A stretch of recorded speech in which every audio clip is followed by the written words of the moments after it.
Hello, everyone. I'm Nick Bailey. I'm a co-founder of From Day One. This is our forum on corporate values. We're looking forward to hosting today's webinar, and I'm about to tell you a little bit more about it. Before I do, though, I wanted to ask you a favor. It's been quite a year of change, and just like you and essentially everyone, over at From Day One, we work daily to process and understand all of the change that's been going on in the workplace so we can better create content. That's content like this webinar, our conferences, the journalism we run on our site. We've put together a series of surveys on all sorts of topics that we think will be relevant to you and to your job, and we really want to know what you think. During this webinar, right now, I'm going to share two links with you. I'll do it right here in the chat. These are straightforward, anonymous reader surveys. One is on HR leadership, the other is on age diversity. These links are now in chat. You should see them. Click on them right now, right this second. They'll jump into a browser, fill them out while I'm finishing this intro, at the end of the webinar, later today. Whenever you get a chance, they won't take long.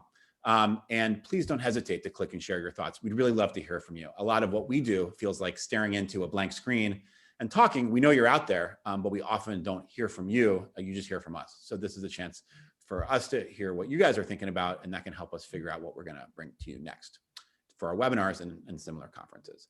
And onto that webinar, in today's webinar, we're going to be exploring the topic of reference-based pricing. It's called Fact, Fiction, and Formulas for Success. I'm really excited to watch this one. This is a very specific and niche topic, but it's super, super important. It's actually come up a lot. And we're really excited that we have the group here to present it. For self-insured employers, reference-based pricing, that's RBP, offers the lure of significant healthcare cost savings. It's weighed against potential concerns, ranging from increased balance billing to extra workload for HR teams. But are doubts overshadowing these opportunities? A maturing market, proven approaches, and expanding options mean that RBP may be a benefit strategy that's worth considering to help your organization address spiraling healthcare costs. Our sponsor today is Quantum Health.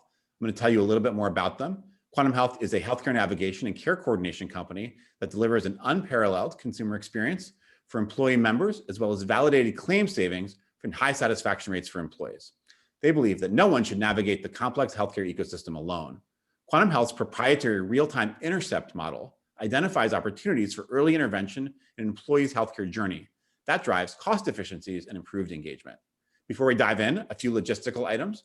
This webinar is being recorded. It will be available on demand soon after the event. You can look out for an email that we send you about 24 hours from now that'll have that link. The email will also have info on how you can get professional development credits for SHRM, that's SHRM, Society for Human Resource Management, and HRCI.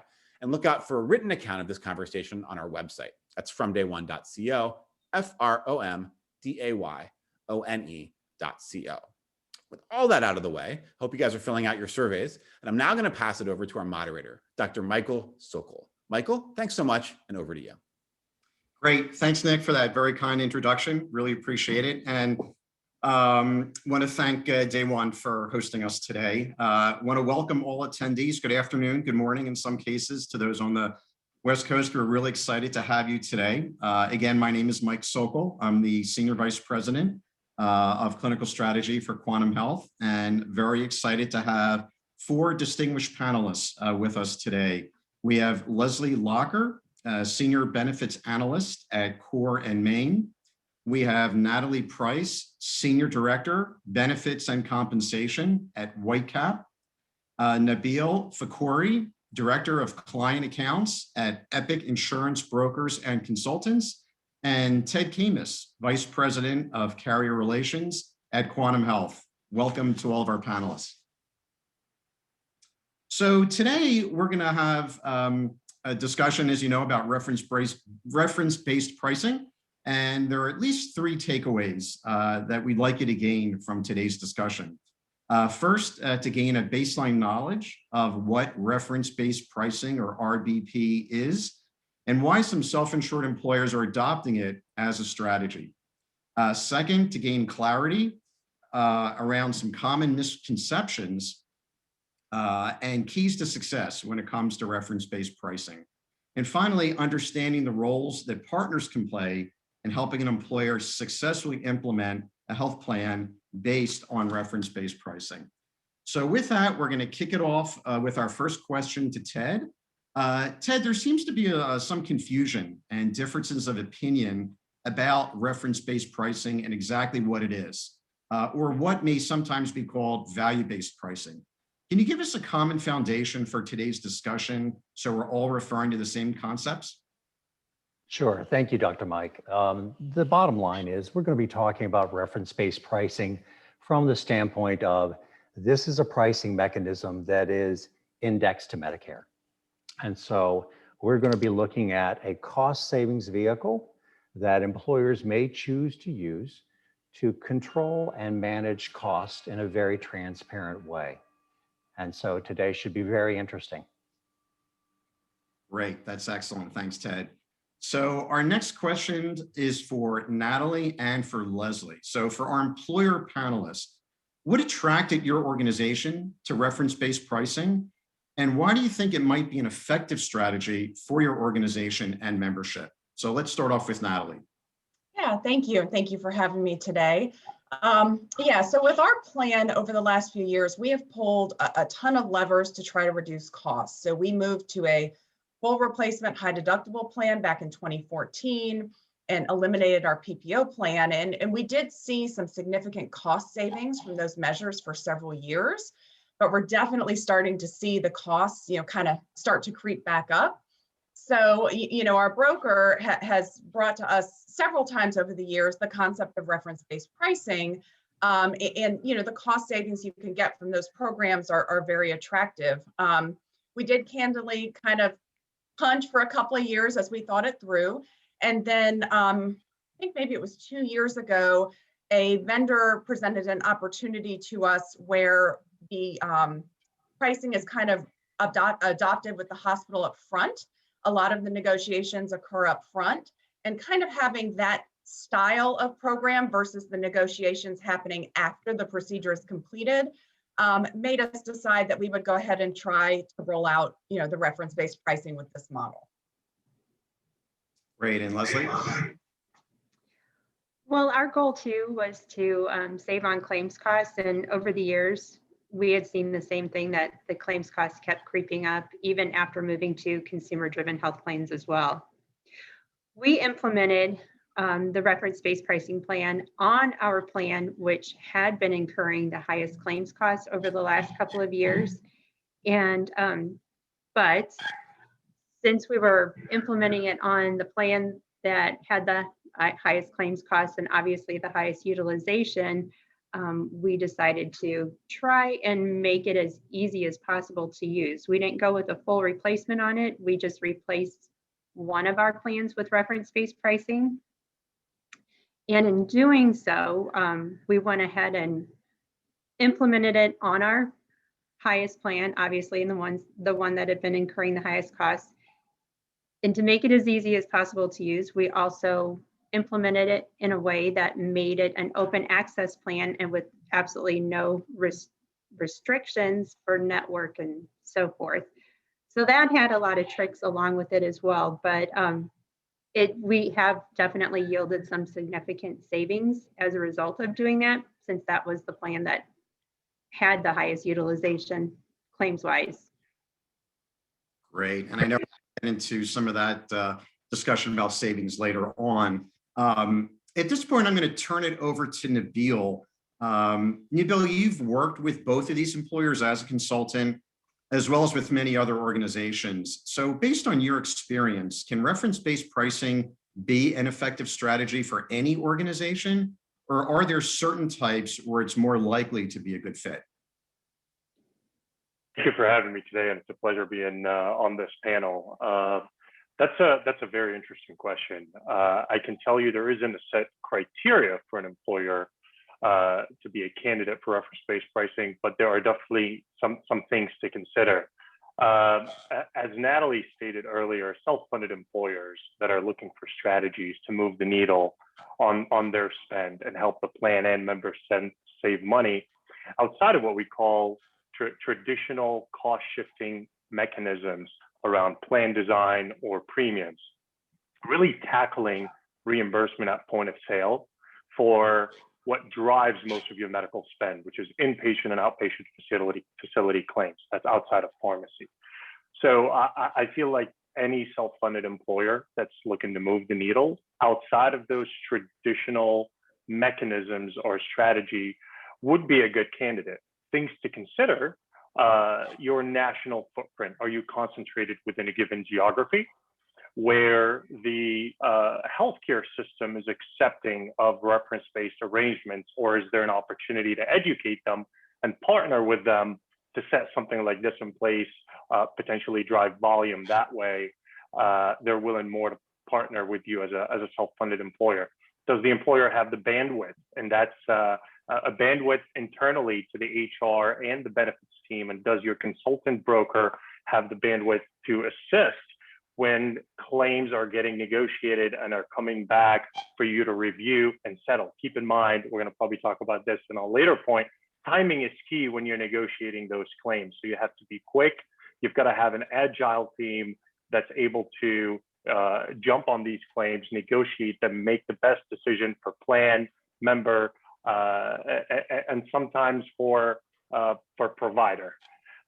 With that said, I think it's also important to know that your systems and your plans and your vendor partners have to be in tip-top shape, because it makes all the difference in the world. It's extremely important to have the right TPA partner, advocacy partner, even a patient advocacy center that's going to negotiate those claims, speak on behalf of the HR team or the benefits team, advocate for the member.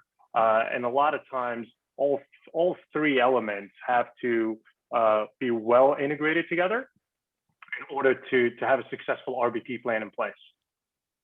Great, that's excellent, thanks. So our next question is back to Leslie and Natalie. So can you tell us how you decided to implement reference-based pricing in your organizations? For example, do you offer only a reference-based pricing plan to all members, or is it factored into just one of the plans you offer? And what reference point did you use for setting pricing? So let's start off with Leslie. Okay, thank you. We implemented it on our high plan, as I mentioned before, because it was incurring the greatest amount of claims costs. And we are spread out across the country. So it was really important for us to make sure that our employees had access to providers all over the country. We didn't want to restrict anyone with a network or anything like that. Our reference point that we chose was Medicare to use for paying claims, and we pay 40% over what Medicare pays, upwards up to 200%. That doesn't mean that all claims process at 140% of Medicare. That comes in with balance billing and renegotiating certain claims, but that's initially how all claims are processed, and we pay out from the start. Great, thanks. And Natalie? Yeah, I mean, YCAP is very similar to Core and Maine, as we are spread around the whole country. So we had some similar concerns about wanting to ensure that our associates had access and wanting to ensure that the plan was truly working in the way it had been explained to us. So we actually took a slightly softer approach. We actually rolled out the plan as a pilot program. So, and what I mean by that, so we had a high and a low plan, both run by a standard medical provider. And instead of replacing one of those plans with the reference-based pricing provider, we actually rolled out a third plan. And what we did, and of course, this plan was available to everybody, all of our associates, but the way we kind of tried to keep membership or I'm sorry, enrollment into that plan lower is we actually priced the premiums for that plan extremely high. And then we actually reduced our deductibles and out-of-pockets to the level where while it runs kind of like a high deductible plan, the deductibles are actually low enough that they're not eligible for HSA dollars. So really our goal there, and it worked, we had about 2% of our population jump to this plan, was to really kind of drive those people on our plan who really were incurring a lot of medical costs and would find it more attractive to kind of know what their costs would be out of their paycheck every time, with the comfort of knowing their out-of-pocket would be much lower given those lower deductibles and out-of-pockets. So that was really kind of the way we have gone, and we're still running with that 3-plan structure right now. Great, thanks for that. So our next question is going to be actually for Natalie, Leslie, and Nabil. So I wanted to talk about some of the concerns that we often hear associated with reference-based pricing, particularly balanced billing. So was that a concern for you going in for your organization? And what's been your experience? So Natalie, why don't you keep going with this one? Yeah, no, that was definitely a concern. So, one of our top priorities with our plan is, of course, our associate experience. So we wanted to ensure that our associates are not going onto a plan where there's a lot of negative interaction and experience with the plan. So really, we brought those concerns to Nabil as our broker, and what made us comfortable with moving forward is the vendor that we're utilizing. They do have a process in place. They call it their Patient Advocacy Center. And they have a full process in place that if there is a balance bill, they are working with both the member and the provider to work through that balance billing process. As long as the Patient Advocacy Center is in play, nothing can be sent to collections.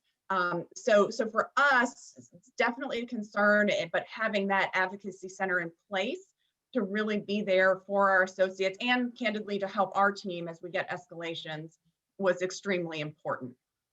Great. And how about that for you, Leslie? What's your experience been with balance billing? Yeah, with balance billing, so we went into it with the understanding that balance billing occurred typically around 2% of the time with claims that were paid out at the 140% of Medicare rate. Our experience has actually been that it's been less than that, closer to about 1% or even less. And however, we wanted to also make sure that our members felt comfortable with this process and were not put out in any way. So when it comes to balance billing, I mean, the education around it has been significant, but we definitely have created a process to where our members are never ever stuck with a balance bill. So we actually, our approach in our company is to make sure that we're definitely taking care of each other. And if we find a provider or facility that doesn't want to negotiate with us, we simply just reprocess the claim at the billed amount, and each part, the plan and the member takes their share of responsibility for that. But as a whole, our balance billing experience has been very minimal and a lot less than 2%. That's great to hear. And Nabil, how about from your experience working with these employers and others? I think Natalie and Leslie really touched on a number of key parts coming into this. The member was at the center of everything that we designed. I'm not going to say the framework or the process behind the scenes is simple. It's a complex process, but it's centered around the patient and making sure that we're able to interject and meet the patient at any point during that journey, right? Sometimes you have interjection during pre-services, during, and sometimes post-services. So you have to design the plan and get the employees comfortable with it. And to Leslie's point, not many times we let the member be stuck with the bill, right? In some instances, you're going to have to settle for 100% of bill charges, but then you look at the big picture, right? How much we're saving on the other 99% of claims. Provider pushback is inevitable, and a big part of it we're going to touch on is going to be provider education. Education is across the board here. I can't tell you it won't happen. There's going to be intimidation tactics that certain providers follow. And a lot of times the billing departments don't communicate with the folks that are negotiating the bill at a hospital or outpatient facility. So it's fragmented, but as long as the member is at the center of it and there's constant communication across all parties and member including, I think you can definitely mitigate a lot of balance billing and noise or confusion that might stem from there. One thing a lot of folks also tend to forget about, fully insured products and even self-funded plans with a traditional network arrangement have balanced billing. Something that came across not too long ago, in 2018, the fully insured block itself had 16% balance billing. I compare that to our 2% on a 4,000 member reference-based pricing plan. That's a pretty good stat. Really, it's empowering your vendors and allowing them to negotiate, keeping the member at the center of all of this would mitigate a ton of confusion. But it's inevitable. It will happen. Yeah. So this seems like an important topic, Nabil. So let's stick with you for a follow-up on this. So how can HR teams prepare for balance billing and negotiations with providers and facilities? And how can they help members through the process? Like I stated, those tactics are going to happen. Sometimes the billing department will send a balance bill that looks as if it's coming from a collection agency. Right. So there's a ton of education and communication. The first thing I would say is communicate. The HR team, the member, and the parties that are assisting, you've got to remain calm. You've got to assess and pick your battles. Is it worth pursuing a balance bill? What are the dollars that are at stake here? And again, to minimize that balance billing, I think Natalie touched on it. You don't have to go full-blown reference-based right out of the gate, right? A lot of times you can test it out with one plan, price it at the right price point to get the right participation to get your membership, your HR team, and your benefit leaders comfortable with it. The importance of navigation and advocacy really makes all the difference, whether it's your advocacy vendor, your patient center, even your TPA play an important role. And there's a range of services on how much of that balance billing you can get rid of right out of the gate by sometimes even just an open dialogue with a provider. Great, thanks, Nabil. And given that you've mentioned navigation and the role it can play in reference-based pricing strategy, I want to turn this over to Ted. So Ted, just so our audience has some context, can you briefly describe what healthcare navigation is and how it works? Sure, I'm happy to, Dr. Mike. Navigation is at its simplest, just partnering with a member to fully utilize their healthcare. And in the case of some organizations, Quantum being one, there's partnership at the provider level. So there literally is a singular conduit to using your healthcare, a single conduit for communication. And so that early process of dialogue, like Nabil just talked to, is so crucial so that everyone understands exactly what step they're at. And I think, putting context around navigation in regards to RBP is important here. Remember, we're talking about a process, a healthcare design that doesn't have a network. And so as a member, you're going to need direction. You need hand-holding. You need education. And it is that process that I think truly makes reference-based pricing work effectively.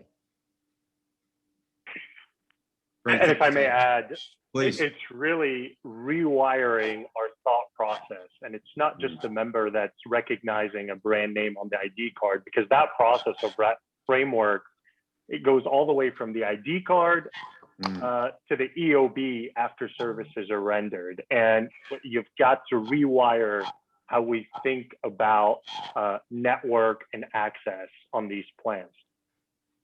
Great. Thanks, Nabil. So back to Leslie and Natalie. So we've talked about balance billing, but we know that reference-based pricing can raise other concerns, such as with providers and helping members to better understand it. So my question to both of you is, how can HR teams manage it all within existing resources? And are there specific strategies that you use to address some of these issues? Leslie, you want to start off? Sure, thank you. Education, and then communication. We have probably drawn in every single resource we have available to communicate and educate our folks on this. Everything from Quantum to, for the phone calls, to our annual webinars, to our newsletters. Our newsletters, we have a benefits newsletter, we have a manager's newsletter. Everything, we constantly are trying to put information out there for folks so that they know what to do when they're in a situation where either they're trying to schedule an appointment and the provider doesn't recognize their card because it doesn't have a BUCA emblem on it, to what to do with a balanced bill when they receive it. So with that, I mean, that totally opened up the role that Quantum played in our plan. So they really jumped in and started taking on a lot of those different kinds of issues when they came up, like explaining to providers how the plan works and where to submit claims and how this is all going to play out, and that there is no network. We don't have a network tied to ours at all. So just explaining that this is a plan that we want to try to work with everyone, and we don't want to restrict where our members have to go for care. Got it. And Yeah, so to kind of echo a little bit of what Leslie said, so we also have Quantum in place, and I think having a navigation partner has been made a big game changer and made a big difference for us in the rollout of this plan. So, we always kind of tell our associates, you've got one number to call. If you have any issues, for any problems, this is the phone number. You always call Quantum first. So already kind of having that in place where our associates were used to going to the navigation partner made it easier for us to then kind of go to them and say, all right, if you want to join this new plan, you go to Quantum. They're going to help ensure that your doctor is in network. If your doctor is not in the physician network, they'll help you find a different physician. Or even, I think where this has come into play even more, as Leslie said, the physicians' offices do not always understand how the insurance is working under a reference-based pricing plan. So they'll look at someone and say, well, you don't have insurance. Why are you here? So having that phone number to call Quantum and have them explain that right there on the membership card has been a big game changer for our associates when they've been standing in the doctor's office and the doctor's just not quite understanding the services as they're provided. The other thing I would say, I would echo, communication is key. For us, even with the navigation in place, again, we also rolled out a significant communication plan. When we rolled this out, there were multiple pages dedicated to this plan and how it worked in our annual enrollment guide. And additionally, after annual enrollment that first year ended, we actually set up webinars with everyone who had enrolled in the new pilot plan and had those webinars and re-explained to everybody how everything worked and what they could potentially expect. So I think, communication is really key. And I think the last piece, just to note, it's important to also know who to go to if you need help. So having Quantum there as step one is great, but making sure the reference-based pricing vendor that you select also has the resources and the ability to help your associates with the reference-based pricing, or to come back and help your benefits team with escalations. And I noticed in one of the questions someone asked who the PAC was that I had referenced. So that is the Patient Advocacy Center is the specific reference-based pricing vendor that we utilize. That is what they call kind of their help center or their call center. So that's what I'm referencing when I say that. Okay, great. Well, both of you have talked about the value of navigation when introducing a reference-based pricing strategy. So Ted, let me direct this to you. It sounds like navigation has a role to play in supporting members, providers, the HR team. So can you give us a little bit more background on what that support can look like? Sure. When you think about navigating and utilizing healthcare and you add in reference-based pricing, in this conversation, we've heard how reference-based pricing was introduced. It was part of what both these organizations were doing. And so there's a whole host of other individuals that may not be on an RBP plan. Coordination of that, a singular member journey is really important, and having a kind of that one spot of truth, a singular number to dial for the provider as well as the member is crucial. I think the other piece is, don't forget, there are probably point solutions that are wrapped all around the benefits program, administrative solutions as well. And so guidance and understanding in how to use those as a member and how to effectively be able to get into an open enrollment tool are crucial. So ultimately, at the end of the day, we should see from an effective navigation tool, better communication, better levels of engagement, better levels of knowledge for a member on what in fact their healthcare can do for them, the plan design. And then hopefully, as a result of more effective use, we're going to see better cost savings, better outcomes at the end of the day, Dr. Mike. Well, that's a great transition, Ted, for my next question that I have for Natalie, Leslie, and Nabil. So we've talked a lot about how to address reference-based pricing concerns, but let's talk about results. So my question is reference-based pricing worth it? Is the strategy worthwhile? And what have you experienced, and what are your expectations moving forward? So Natalie, let me turn it over to you first. Yeah, I would say we've definitely had some great experience with cost savings. So I think overall our savings are about 30% higher on this plan than what we're getting with our traditional carrier plans. One specific example that happened kind of early in the process. So several years ago, we had a premature baby born.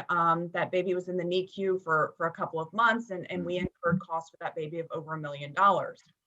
So very, very early into rolling out this plan, we actually got preemie twins that were born and were in the NICU, both of them, I think, for over a month. So of course, everybody is watching this. Everyone's kind of, finance has been brought in. Everyone is keeping an eye on this because we don't know if we're going to now get $1 million charge per baby. We just don't know what to expect, right? So these babies were born on the on our high deductible plan. On our reference-based pricing plan. Apologies, everyone. And so as we watched the negotiations with the hospital, looked for the bill, we ended up getting a bill from the hospital for $300,000, which normally, that's a lot of money. But in this scenario, we kind of got the bill and we thought to ourselves, was this it? And so we kept watching it. I was going to Nabil, are you hearing anything else? And everyone's kind of like, well, don't ask the hospital, right? So we kept an eye on it and we never got any additional bills. So that was a huge success story that we had right off the bat.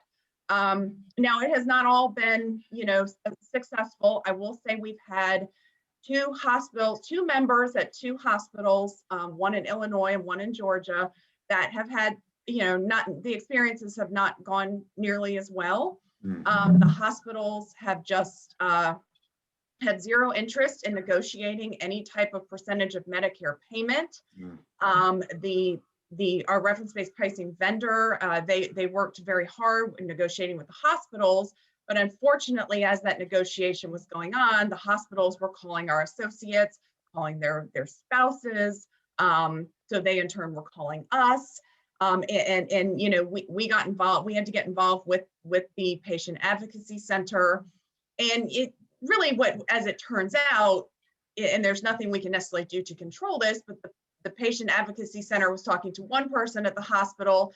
That person at the hospital wasn't telling the person in the collections department that we're negotiating this. So there was a lot of disconnect on the hospital side, but unfortunately, and we were ultimately able to work through that, but unfortunately it took, our associates having a fairly negative experience to kind of get to that point. So really, we're still running this plan as a pilot. We are evaluating the potential of rolling it out even further. So making the pricing more attractive to roll it out further to more associates in 2022. But ultimately, right now, we're still running it as a pilot program. Okay, great. And Leslie, how about your organization? We're going to continue marching forward. Regardless, our experience has been positive enough, even though we've had some issues creep up that we've had to address with regard to a couple of facilities that simply didn't want to work or play with us at all. But regardless, we do have another plan option for folks when that comes up, and it's only come up with 2 facilities that I can think of across the whole entire US. But we're going to continue moving forward. Our claims savings has been so significant that potentially there would be consideration in the future to maybe go full replacement altogether. I guess maybe that would happen later on down the road once there's a little more familiarity out there and acceptance of the reference-based pricing concept altogether. But right now, we're going to continue with just keeping it on the one plan and working to drive as much migration to that plan as we can. Right.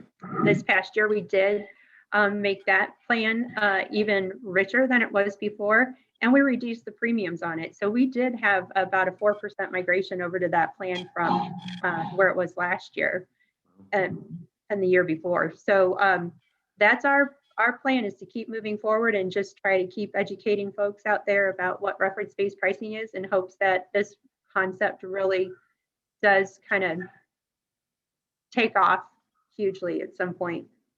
That's great. And Nabil, does this sound consistent with other clients that you're working with as well?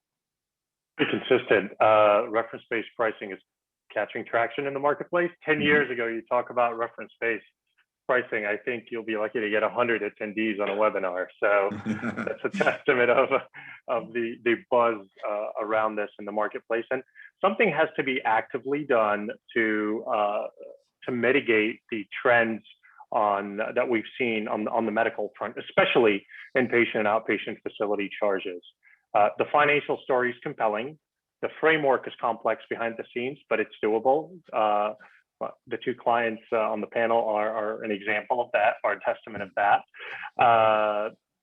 I also want to remind everybody, the savings aren't just plan or employer savings. At the end of the day, when you look at the numbers, this is a total cost of care savings. This is your ability to not only save money and have your members save money, but be able to offer competitive plans and rich benefits as they used to be one day. Right out of the gate, year 1, I think the savings component really is looked at twofold. There is the hard dollar savings. This is the direct impact to your claims as you make that switch in year 1, is about 15 to 20% right off the top of your medical claims. And when I say medical claims, that's not your professional charges, your PCP or specialist visits. I'm talking about the big piece of the pie, the inpatient and outpatient facility and hospital claims. But the other fold of that really is the cost mitigation.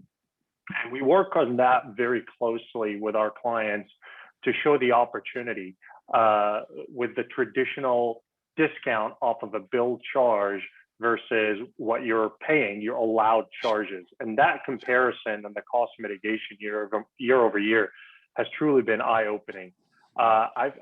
Working on these plans, you get to play around with the numbers a lot, and you get to see the billing practices that typically you wouldn't see as a consultant or an employer. You're not seeing some little dollars, for example, for an assistant surgeon. When you see 6,000, 16,000% of Medicare charges come through, that typically would get paid under a traditional arrangement. It's really eye-opening, and the opportunity is huge. We're not trying to cut provider costs. We want to be able to negotiate something that's fair, that's equitable, and makes both provider and member happy. Great, thanks, Nabil. And I want to remind everybody that you can ask questions on the Q&A function. We've gotten a number of questions come in during this conversation. I just have one last question for the panel, and then I'm going to address some of the questions that we've got through the Q&A. So this is for Leslie, Natalie, and Nabil. Is there anything that surprised you during this process? Anything perhaps you wish you had known up front that you can share with our audience? Leslie, do you want to start off? Sure. Probably in retrospect, we should have implemented on our lower plan, and in thinking about that, and we tried to drive migration that direction. The little bit of noise that we have heard from members who have been balance billed really is more that they didn't expect to do any extra work. They figured they had insurance, and so why didn't insurance just pay it how it's supposed to be paid, is their attitude towards it. So that's also where the education and the communication comes in, and understanding the savings, but the expectation for our membership would have been that they shouldn't have to do this if they're paying for the high plan versus the low plan. So that might have made things just a little bit easier. Probably the biggest surprise of all through this process was how important it was to design the ID card in a way that didn't get, questions from providers when members go for services. So in that process and hearing the complaints and the questions and the issues that came from our members, we ended up redesigning the ID card 3 times just to make it as easy as possible to read and understand, and call this number for questions, which is the number for Quantum, our care coordination, and they can take it from there to explain things. So that was probably the most eye-opening piece. Is we thought about the education as far as sending out newsletters and doing webinars and things like that. We didn't think about how much education we needed to come from that ID card alone. And then we were also surprised that there are some facilities out there that simply don't want to engage at all. And so there has to be a plan in place to accommodate that when that does happen. We had it happen in one area where there really isn't another facility network for our folks to use.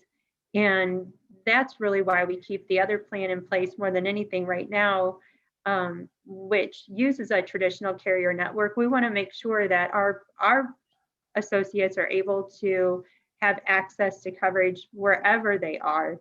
And until this really kind of becomes more mainstream, we need to keep that in place. But those were our big surprises. We thought everybody was going to be willing to negotiate claims, and some simply just look at you and go, we're not even going to see your people. And like I said, that's happened with 2 facilities out there. Wow. For us so far. But across the country, I say 2 is, those are pretty good odds in our favor for moving forward. Great. Thanks, Leslie. How about you, Natalie? Yeah, and I would say it's interesting. Leslie mentioned the people who think, oh, this is the better plan, I shouldn't have to do anything. We've had a few people who have also kind of approached us with a similar thought process around it being our most expensive plan. But I think, I think we knew about the importance of communications, but I think going through this process just really reiterated how important it truly is for us to ensure that anyone enrolling in this plan really is understanding how it works and what the potential balance billing or pitfalls could be with the plan. But also, I think making sure that they understand, to what Nabil was saying earlier, that this is reducing the total cost of care. So this is also going to reduce, the money out of their pockets. So I think it's making sure they understand the plan kind of from both sides of it. Right. Nabil, you want to bring us home on this? I can go ahead and pull out my 100+ items of surprises, but I think really what was surprising right out of the gate, I think a number of things on the provider side, the lack of provider knowledge of reference-based plans or even Medicare reimbursement. So you have a conversation with a billing department, for example, at a provider's office. They had no idea what 200% of Medicare meant. And that requires certain framework and process that needs to be installed behind the scenes to empower your vendor partners to provide the dollar value. I think the provider pushback was definitely surprising for some critical cases. where somebody, for example, is on a transplant and not recognizing the brand name on the card, simply take them off of the transplant list. We've created solutions to all of that to address those specifically. But that was really my biggest surprise, is just the brand name recognition on the provider community side, and not really understanding how reference-based pricing plans work. And sometimes it's more generous than what they're getting with the network arrangement. So a lot of education on that front. Great. Thanks, Nabil. Well, that I had, and the good news is that we've got about 15 minutes for Q&A, and lots of great questions have come in. There have been a few questions about communications, and Natalie, I know you touched on this a couple of times. So Leslie, I want to give you a chance to address that. So we're getting questions about particular communication tactics or educational approaches that can help members or even providers better understand and accept reference-based pricing. So what's your experience been at Core and Main? Well, for it, obviously educating, for educating our employees, we've kind of taken that on ourselves to a large degree. But for educating providers, we've really relied heavily on Quantum and the members calling the care coordinators for assistance. So that ties into the communication that we put out there for our associates to make sure that they know to call the number on the card. But Quantum has really stepped up to the plate to educate providers a lot on the plan and how it pays out and how it works. So, I mean, for facilities, there is an opportunity for them to negotiate charges up front. I mean, they can begin that process. In our experience, most don't. They just go ahead and go through the procedure with the member and then balance bill later on, and then we end up negotiating it on the back end versus the front end. But there is an opportunity for them to take care of that right from the start. And Quantum has been really, really helpful in making sure that our providers are aware of how the plan works and what to expect. That's great. Thanks, Leslie. And Ted, we've been getting a number of questions about the role of navigation, or in this case with Quantum. So I'm going to read a question from an attendee that said, since there is no network, there's an opportunity to steer members to providers with better health outcomes. Mm-hmm. Employers and or Quantum Health support steerage for quality purposes regarding, for example, guidance for facilities only, guidance for specific health conditions like MSK, et cetera. So the interesting part of reference-based pricing is that it's an evolving world, and there is not a network in place. But many of the vendors, and I would ask Nabil to jump in on this, but many of the vendors that are in the market that are growing with reference-based pricing are beginning to introduce transparency, quality, and mechanism tools to find doctors. We certainly provide quality and transparency tools as well to our clients if they don't have one. But that's an important piece of this. And Nabil, I'm sure you had part of that discussion. So yep, you hit the nail on the head. It's definitely evolved since we rolled this out a few years ago, and technology's been an important factor here. Some of the partners that we've put in place have evolved and have introduced, whether it's through an app or through their site, transparency tools that address the first thing that you want to address is, does the facility play ball with reference base? Should I avoid this facility and try elsewhere, or should I engage with the advocacy vendor to try and negotiate up front? And this is all at your fingertips, so the member can pull it up on an app and look, see if the facility plays ball. But recently also introduced a fair value, fair cost, in addition to quality that goes side by side with whether the facility plays ball or not. I think the future for reference-based pricing is bright, and technology is probably going to empower employers and employees on this front. Great. You know, an interesting question that I see for Natalie and Leslie says, did the plan sponsors here need to implement an additional TPA along with the RBP vendor for the separate reference-based pricing plans that they implemented. Natalie, did you want to kick that off? Yeah, well, we actually already had a third-party TPA in place, and they were able to absorb the reference-based pricing plan for us to do the additional claims pricing. So we already had one in place, but I believe if you did not have one in place, that you would likely need to implement a third-party TPA. Leslie? Yeah, same here. We already had a TPA for paying out claims, and they were totally able to accommodate the reference-based pricing philosophy and claims processing for that. So we only implemented the reference-based pricing vendor. That was the only new player in this game. We had to redesign our processes to accommodate everything, but that was it. So you would need to have a separate claims payer probably in place to process the reference-based pricing claims. Hey, Dr. Mike, great. on that point, I would just simply add, this is one of the advantages in having a navigator in place, is that you can pull TPAs, you can pull carriers on and off, and it does not disrupt the level of delivery and the experience that the members have.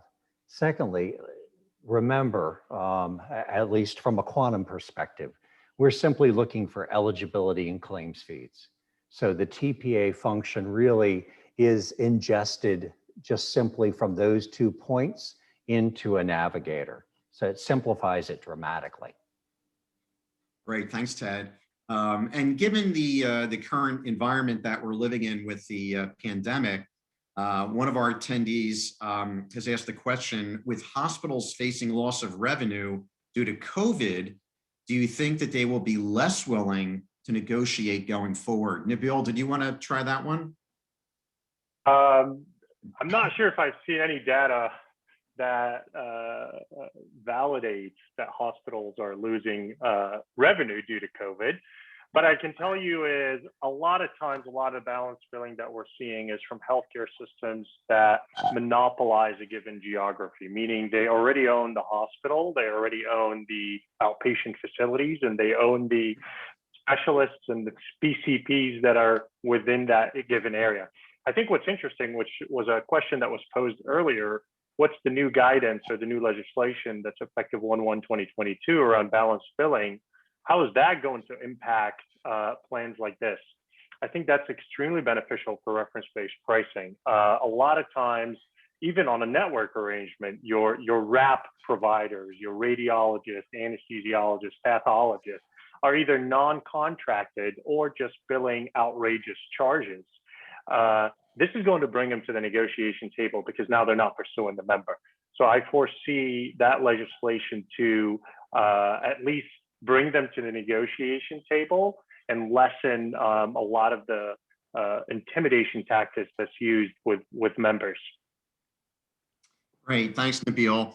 I also see we've had a number of questions coming in about how reference-based pricing fits in with overall plan design and strategy. And one specific question says, did you leverage the change to reference-based pricing to drive improvements in other benefits, say 401k match or richer vacation policies, for example? So Natalie and Leslie, did you want to comment on that?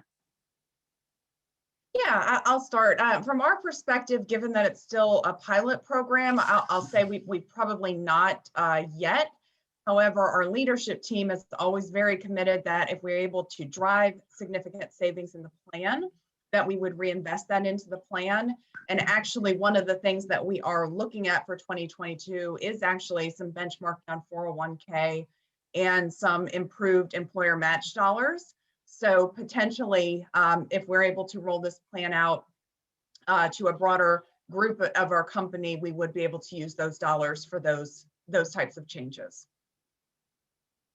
Leslie? The only thing that we've actually talked about doing, and it was mainly to drive migration to the reference-based pricing plan, was to implement an employer match on HSA contributions. So we might start doing that as this continues along, but no, we didn't we haven't thought about necessarily how it would impact other benefits too much, not at this point in time. We have a lot of benefits and tools in place already.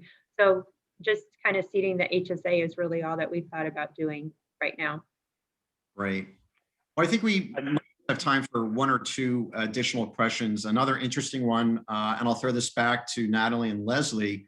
The attendee assumes that you have members across the country, and this person wants to know, are members in urban areas and rural areas? Were reference-based pricing benefits rolled out as a choice only to specific geographic areas or across the country? And are there specific areas of the country where reference-based pricing is not as welcome? Leslie, did you want to tackle that one first? Sure. I would say that reference-based pricing isn't that well known, hardly across the board, period. So when we definitely we're in 48 states across the country. So we have found that we've been able to work out something with almost every single provider across the country, with the exception of 2 facilities. But for the most part, our people are in rural areas and they're in major metros and everything in between. So we're definitely finding that providers are willing to work with us more often than not. As I mentioned, our pushback from providers is really only around 1% versus what we were expecting to have, which was 2% going in. So given that it's only 1%, I'm not seeing that there's that big of an issue with most facilities accepting this, and with the exception of those 2. And one is in the north and one is in the south, and totally unexpected for us. But as Nabil mentioned earlier, the one in the south happens to be a facility where it runs everything. It's a monopoly of healthcare in that region. So that's the only one that we really found that simply just shut the door on us. Natalie? Yeah, I mean, we have about 2,500 employees on our medical plan across the country, and it's the same kind of footprint. We've got some in big cities and some in rural areas. I will say, I would agree with Leslie. I don't think our experience on pushback has necessarily been rural versus cities.